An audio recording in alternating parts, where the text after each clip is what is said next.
आज हमारे देश में सिर्फ दो बातों की चर्चा हो रही है।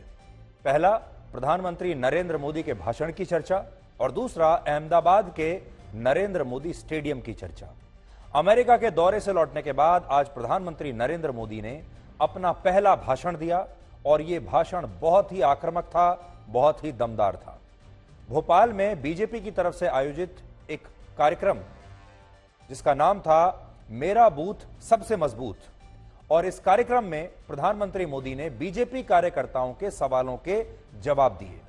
और यह कार्यक्रम जो है असल में चुनावों की तैयारियों को ध्यान में रखकर किया गया था, जिसमें बीजेपी के कार्यकर्ता थे। और यह कार्यक्रम लगभग 2.5 घंटे तक चला, जिसमें प्रधानमंत्री मोदी ने 3 बहुत बड़े शब्द बाण चलाए हैं। इनमें जिस शब्द की सबसे ज्यादा बात हो रही है वो है यूसीसी, यानी यूनिफॉर्म सिविल कोड। दूसरा शब्द है गारंटी और तीसरा शब्द है परिवारवाद। सबसे बड़ी बात यह है कि वर्ष 2014 में जब से नरेंद्र मोदी भारत के प्रधानमंत्री बने हैं, तब से उन्होंने सीधे तौर पर कभी यूनिफॉर्म सिविल कोड के बारे में ऐसा नहीं बोला कुछ जैसा कि आज कहा। इसलिए आज शायद पहली बार उन्होंने एक देश एक कानून के मुद्दे पर खुलकर बात कही है और कहा है कि देश के मुसलमानों को यूनिफॉर्म सिविल कोड के खिलाफ गुमराह करने की कोशिश हो रही है, जबकि यूनिफॉर्म सिविल कोड एक तरह से भेदभाव को मिटाने के लिए है। और उन्होंने यह भी कहा कि जब पाकिस्तान और इंडोनेशिया जैसे मुस्लिम बहुल देशों में 3 तलाक समाप्त हो सकता है, तब हमारे देश में क्यों नहीं हो सकता। आज प्रधानमंत्री मोदी का यूनिफॉर्म सिविल कोड पर बोलना, मुसलमानों के बारे में बोलना, जो अभी हम आपको आगे भी दिखाएंगे, इसे आप प्रधानमंत्री मोदी का मुस्लिम आउटरीच कह सकते हैं। यानी वो मुसलमानों तक पहुंचने की कोशिश कर रहे हैं, मुसलमानों को ये आगाह करने की कोशिश कर रहे हैं कि उन्हें अलग अलग मुद्दों पर भड़काया जा रहा है। और अभी हाल ही में जब वो अमेरिका से लौट कर आए हैं, तो अमेरिका में भी उन्होंने ये देख लिया कि पूरी दुनिया में एक ऐसा माहौल बनाने की कोशिश हो रही है जैसे कि प्रधानमंत्री मोदी मुस्लिम विरोधी हैं और वो मुसलमानों के हितों की बात नहीं करते।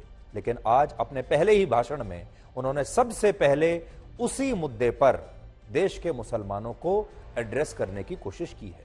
यूनिफॉर्म सिविल कोड को हिंदी में समान नागरिक संहिता या समान नागरिक कानून भी कहते हैं। इसका मतलब होता है सभी धर्म, सभी पंथ और सभी जाति के लोगों के लिए एक समान कानून। भारत में अभी क्रिमिनल लॉ तो सभी धर्मों के लोगों के लिए समान है, लेकिन सिविल लॉ के मामले में स्थिति आज भी काफी अलग है। जैसे शादी, तलाक, संपत्ति, बच्चों को गोद लेने के मामले सिविल लॉ के दायरे में आते हैं। अगर भारत में इस तरह के सिविल मामलों के निपटारे के लिए कोई एक कानून होता तो शायद इस पर कोई विवाद होता ही नहीं। लेकिन भारत में अभी स्थिति बहुत अलग है।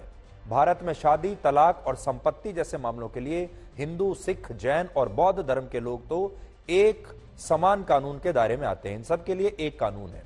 लेकिन इन्हीं मामलों के निपटारे के लिए भारत में मुस्लिम, ईसाई, पारसी और यहूदी धर्म के लोगों के पास अपने अपने पर्सनल लॉज हैं, यानी उन पर अलग कानून लागू होते हैं।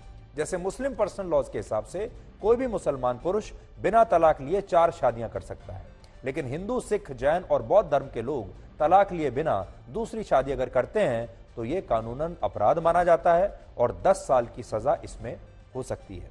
इसी तरह मुस्लिम पर्सनल लॉज में लड़कियों की शादी की उम्र 15 साल है और कॉमन लॉज में हिंदू, सिख, जैन और बौद्ध धर्म में लड़कियों की शादी की उम्र 18 साल है, जिसकी वजह से भारत का संविधान ऐसे तो धर्मनिरपेक्ष है, लेकिन भारत के कानून सभी धर्मों के लिए एक जैसे नहीं है। लेकिन इसके बावजूद भारत में जब भी इस बात पर बात होती है तो इसका विरोध होता है। और आज जैसे ही प्रधानमंत्री मोदी ने यह भाषण दिया, तभी असदुद्दीन ओवैसी ने इस पर एक नई बहस छेड़ दी। ओवैसी ने आज प्रधानमंत्री मोदी से पूछा कि क्या सरकार इनकम टैक्स में हिंदू अनडिवाइडेड फैमिली के प्रावधान को भी समाप्त करेगी, जिससे देश को हर साल 3000 करोड़ रुपए का नुकसान होता है। तो असदुद्दीन ओवैसी ने यह सवाल आज पूछ लिया। हिंदू अनडिवाइडेड फैमिली का मतलब है हिंदू अविभाजित परिवार, यानी जो ज्वाइंट फैमिलीज होती हैं, यह प्रावधान उनके लिए होता है। इसके तहत जो लोग अभी परिवारों में इंडिविजुअल टैक्स भरते हैं, यानी अपनी इनकम पर सरकार के हिसाब से उसे टैक्स चुकाते हैं, वो अपनी ज्वाइंट फैमिली का एक अकाउंट बनाकर सरकार से इनकम टैक्स पर छूट ले सकते हैं। उदाहरण के लिए किसी व्यक्ति की सालाना इनकम 30 लाख रुपए है और उसे अपने किसी दूसरे मकान या फ्लैट के रेंट से 4 लाख रुपए हर साल मिलते हैं, तो वो अगर इंडिविजुअल टैक्स भरेगा तो इस किराए की राशि को भी उसकी इंडिविजुअल यानी निजी इनकम में गिना जाएगा, जिस पर उसे सरकार के बताए टैक्स स्लैब के हिसाब से टैक्स देना पड़ेगा। लेकिन अगर वो जॉइंट फैमिली का एक अकाउंट बनाता है तो रेंट से होने वाली इस इनकम को वो अपनी इंडिविजुअल इनकम से अलग करके जॉइंट फैमिली की इनकम दिखा पाएगा। और अगर ऐसी इनकम सालाना 5 लाख रुपए या उससे कम होती है तो इस पर उसे कोई टैक्स नहीं देना होगा, क्योंकि भारत में 5 लाख रुपए तक की इनकम पर रिबेट की वजह से कोई टैक्स अभी नहीं लगता है।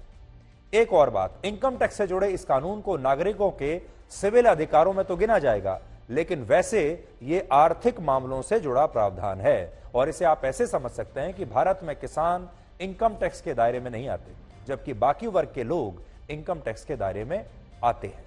समानता यहां भी नहीं है, लेकिन इसे यूनिफॉर्म सिविल कोड के साथ नहीं गिना जा सकता। इसलिए हमें लगता है कि असदुद्दीन ओवैसी ने यूनिफॉर्म सिविल कोड के विरोध में यह थोड़ा गलत मुद्दा उठाया है। इंटरनेशनल क्रिकेट काउंसिल यानी आईसीसी ने आज वनडे क्रिकेट के वर्ल्ड कप मैचों की तारीखों का ऐलान कर दिया है, जो वर्ल्ड कप इस साल भारत में होगा।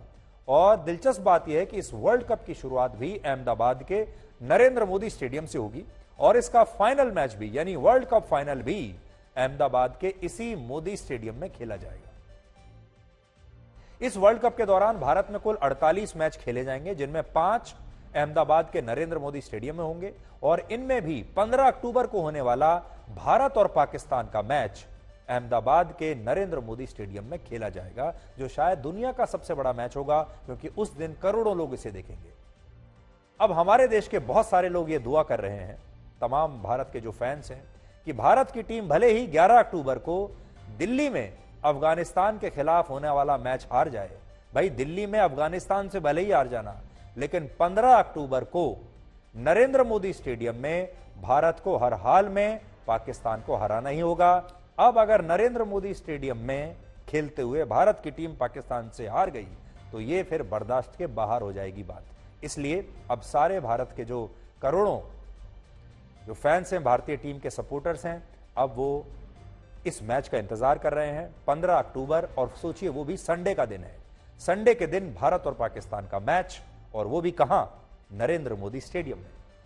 पाकिस्तान शुरुआत से ही ना तो अहमदाबाद के नरेंद्र मोदी क्रिकेट स्टेडियम में मैच खेलने के लिए तैयार था, और उसने अफगानिस्तान और ऑस्ट्रेलिया के खिलाफ होने वाले मैचों का भी वेन्यू बदलने की मांग की थी। और इसके पीछे उसने बेंगलुरु और चेन्नई के स्टेडियम की पिच को एक बड़ी वजह बताया। और पाकिस्तान मुंबई में वर्ल्ड कप का सेमीफाइनल मैच खेलने के लिए भी तैयार नहीं है, और इसके पीछे उसने कहा सुरक्षा कारण और राजनीति को वो प्रमुख वजह बता रहे हैं। लेकिन अहमदाबाद के मोदी स्टेडियम में खेलने से मना करने के पीछे पाकिस्तान के पास शायद एक ही वजह है, और वो है इस स्टेडियम का नाम। ये वो नरेंद्र मोदी स्टेडियम में खेलने से न जाने क्यों कतरा रहे हैं। नरेंद्र मोदी स्टेडियम को पहले मोटेरा स्टेडियम कहा जाता था, और यह वही स्टेडियम है जहां वर्ष 1987 में टेस्ट मैच और फिर वर्ष 2005 में भारत और पाकिस्तान के बीच वनडे मैच भी खेला गया था, और तब पाकिस्तान इस मैच में जीत भी गया था, और उसे स्टेडियम में खेलने में तब कोई परेशानी नहीं थी, जबकि उस समय नरेंद्र मोदी गुजरात के मुख्यमंत्री थे। लेकिन आज मोदी देश के प्रधानमंत्री बन चुके हैं और स्टेडियम का नाम नरेंद्र मोदी स्टेडियम हो चुका है। इसलिए पाकिस्तान मोदी का विरोध करने के लिए शायद इस स्टेडियम में खेलने से ही अब कतरा रहा है, और अब भी उसने स्पष्ट नहीं किया है कि वो भारत में वर्ल्ड कप खेलने के लिए आएगा भी या नहीं आएगा। नोट करने वाली बात यह है कि इस वर्ल्ड कप के दौरान भारत के अलग अलग राज्यों के जिन क्रिकेट स्टेडियम्स में ये मैच होंगे, उनमें से लगभग सभी स्टेडियम्स के नाम या तो नेताओं के नाम पर हैं, या फिर पूर्व क्रिकेटर्स और उद्योगपतियों के नाम पर हैं, या एडमिनिस्ट्रेटर्स के नाम पर हैं। लेकिन सबको तकलीफ सिर्फ एक स्टेडियम से है, और वो है अहमदाबाद का नरेंद्र मोदी स्टेडियम, क्योंकि इसका नाम प्रधानमंत्री मोदी के नाम पर है। क्या आपको पता है कि हैदराबाद के क्रिकेट स्टेडियम का नाम Rajiv Gandhi international cricket stadium है, और यहां 6 अक्टूबर को पाकिस्तान अपना पहला मैच खेलेगा। लेकिन इस स्टेडियम की कोई बात नहीं हो रही, क्योंकि इसका नाम नरेंद्र मोदी स्टेडियम नहीं बल्कि राजीव गांधी स्टेडियम है।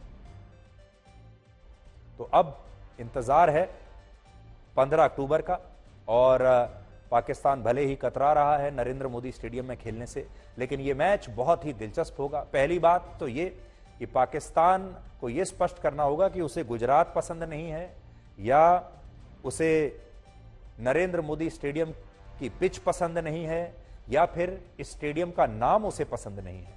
लेकिन यह बड़ी दिलचस्प बात होगी कि नरेंद्र मोदी स्टेडियम में भारत और पाकिस्तान की टीम के बीच वर्ल्ड कप का मैच होगा 15 अक्टूबर को, और पूरी दुनिया इसे देखेगी। लॉ कमीशन की एक रिपोर्ट के अनुसार 498 ए के तहत जितने भी केस दर्ज किए गए उनमें कन्विक्शन रेट या सिर्फ 20% है। यानी अगर 100 लोगों पर यह केस दर्ज किए गए तो उनमें से सिर्फ 20 लोग दोषी पाए गए। अब आप सोचिए, जिन निर्दोष लोगों के खिलाफ महिलाओं की सुरक्षा के लिए बने इस कानून का दुरुपयोग करके ये केस दर्ज कराए गए होंगे, उनके साथ ये कितनी बड़ी नाइंसाफी हुई।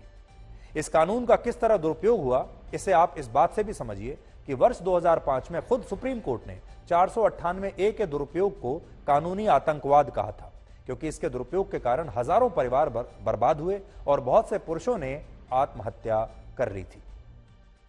महिला सुरक्षा को लेकर बने कानूनों के दुरुपयोग को लेकर एक सर्वे हुआ और इस सर्वे में 66% लोगों ने माना कि इन कानूनों का अक्सर दुरुपयोग होता है।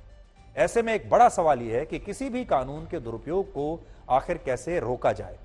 अक्सर आपने देखा होगा हमारे देश की संसद और सरकारें कानून तो बना देती हैं, फिर ये कानून अदालतों तक पहुंच जाते हैं, पुलिस स्टेशंस में इन कानूनों पर कार्रवाई शुरू हो जाती है, गिरफ्तारियां होनी शुरू हो जाती हैं, अदालतों में इन कानूनों के आधार पर मुकदमे चलने शुरू हो जाते हैं। लेकिन इन कानूनों को ठीक से लागू कराना कई बार संभव ही नहीं हो पाता और इससे उन लोगों को फायदा नहीं मिलता जिनके लिए ये कानून असल में बनाए गए हैं।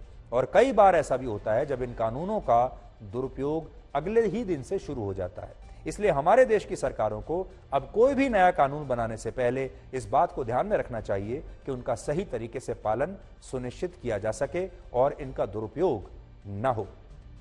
अब आप सोचिए, पृथ्वी शॉ के मामले में भी क्या हुआ। पृथ्वी शॉ एक सेलिब्रिटी है, पूरा देश उन्हें जानता है और एक नाइट क्लब में उनके साथ एक विवाद होता है, मारपीट हो जाती है किसी भी मुद्दे पर। लेकिन क्योंकि उस मारपीट में, उस विवाद में एक महिला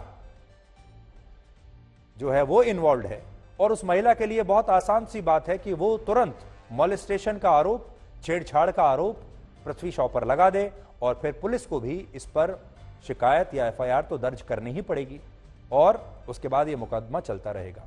आज हम ये नहीं कह रहे कि महिलाओं की सुरक्षा के लिए ये कानून गलत है, ऐसा बिल्कुल नहीं कह रहे हैं। हम सिर्फ ये कह रहे हैं कि महिलाओं की सुरक्षा के लिए कानून तो कड़े होने चाहिए, जरूर होने चाहिए, और ये सबसे बड़ा मुद्दा है। लेकिन कई बार इन कानूनों का दुरुपयोग होता है और लोग बिना सोचे समझे सिर्फ एक विवाद में अपनी जीत हासिल करने के लिए इस तरह के आरोप लगा देते हैं जो वो झूठे निकलते हैं बाद में, जो पृथ्वी शॉ के साथ हुआ।